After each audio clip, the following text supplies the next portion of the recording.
अस्सलामुअलैकुम, नमस्कार। माय मौली हिंदी समाचार में आपका स्वागत है और मैं हूं शेख इस्माइल। दर्शकों, आज हम बेला मंडल के दारुल अजीजिया दहगांव में अभी इस वक्त मौजूद है और यहां पर 12वां सालाना जलसा यानी सालाना त्यौहार जो दारुल बनने के बाद में जो सालाना त्यौहार मनाया जाता है वो बड़े धूमधाम से मनाया जाता है। और आज का जो है दारुल अजीजिया में सालाना 12वां जलसा तैनात किया गया है, मुकर्रर किया गया।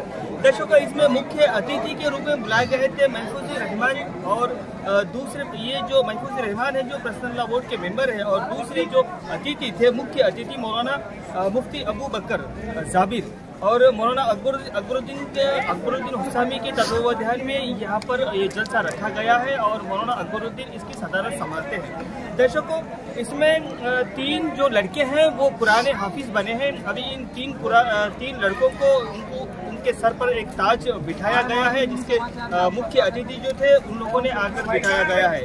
और इस वक्त यहाँ पर बड़े अजीम शान जलसे का आज जैसा कि मानो के दहगांव के भरत पर यानी दहगांव के बेला मंडल के अंदर मानो के एक जश्न, एक त्योहार मनाया जा रहा है।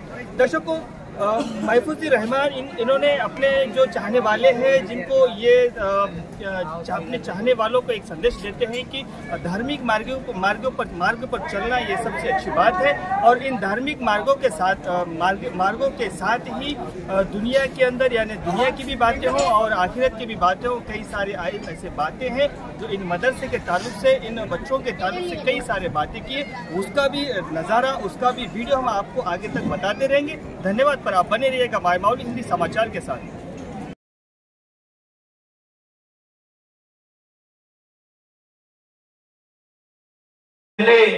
बेटियां बेहया हो जाए, हमें ऐसा इल्म नहीं चाहिए जिसके आने के बाद आदमी अपने ईमान पर सौदे के लिए तैयार गुलाम बन जाता हो, दूसरी कौम जीने, अपने इस्लाम पर मरने हैं। हम अपनी रहनुमाई के लिए कुरान रखते हैं,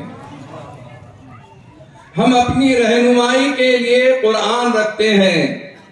वतन से वफादारी हो यही इस्लाम कहता है, वतन से वफादारी हो यही इस्लाम कहता है।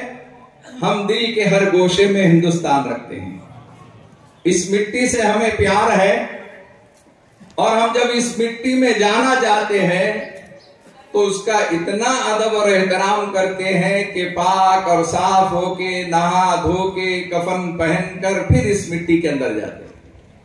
तो जाहिर है कि ये मुल्क जो है या इसकी मिट्टी से हमें कितना लगाव है, ताल्लुक है, मोहब्बत है, प्यार है।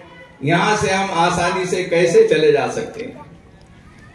अब हमारे सामने बहुत सारी बातें आई हैं, उसमें ये चूंकि मदरसे का जलसा है और हमारा ताल्लुक आज के जमाने में मसाजिद की फिक्रों का है, तो इसको आसान करते हुए मैं आपसे ये अर्ज करता हूं कि जितनी दुनिया के अंदर मसाजिद हैं वो बैतुल्लाह है, अल्लाह का घर, और जितने दुनिया के अंदर मदारिस है वो बैतुल रसूल है।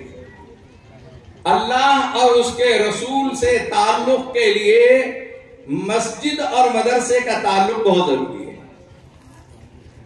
और ईमान को समझने के लिए, ईमान पर जमे रहने के लिए 2 जुज बहुत अहम है। एक है ला इलाहा इल्लल्लाह और दूसरे है मोहम्मद रसूलुल्लाह। कोई आदमी सिर्फ ला इलाहा इल्लल्लाह कहता रहे तो क्या वो मुसलमान हो जाएगा? नहीं होगा। कोई शख्स सिर्फ मोहम्मद रसूलुल्लाह कहते रहे तो क्या वो मुसलमान हो जाएगा? यही चीज है कि मोहम्मद रसूलुल्लाह का इनकार होगा, फितने शकीलियत आ रही, फितने कादियानियत आ रही, झूठे कज़्ज़ाब नबी पैदा हो रहे, फितनों का दौर शुरू हो गया। रसूल जो है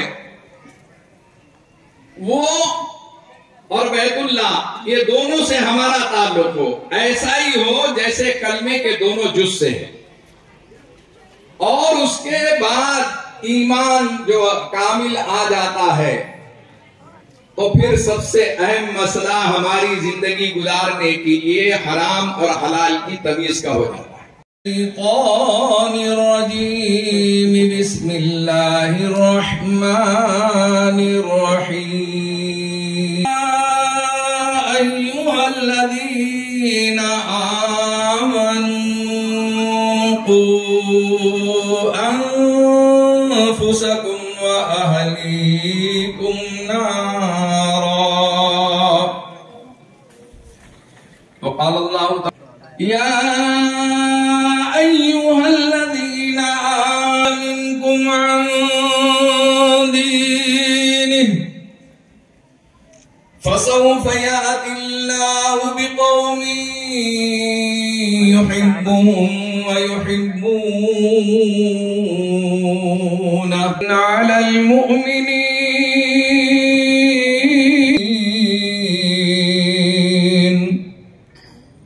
युजाहिदून फी सबीलिल्लाह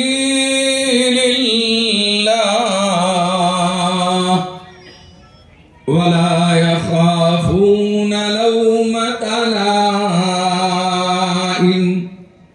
ज़ालिका मिलेगी मंजिल मकसूद ये ईमान की शाम में फर्क काले व गोरे का तूने किस तरह से मिटाया जहां में।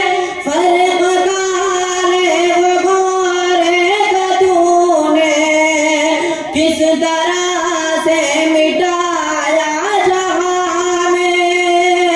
किस तरह से मिटाया जहां में। ये था तेरी गुलामी का सदका शान सुल्तानियत शजरबा में। नूर सुन्नत दोनों मकाम में क्या तजल्ली थी तेरे बयां में। अब्द सुल्ता खड़े एक सफ में क्या सर था रिसालत की शान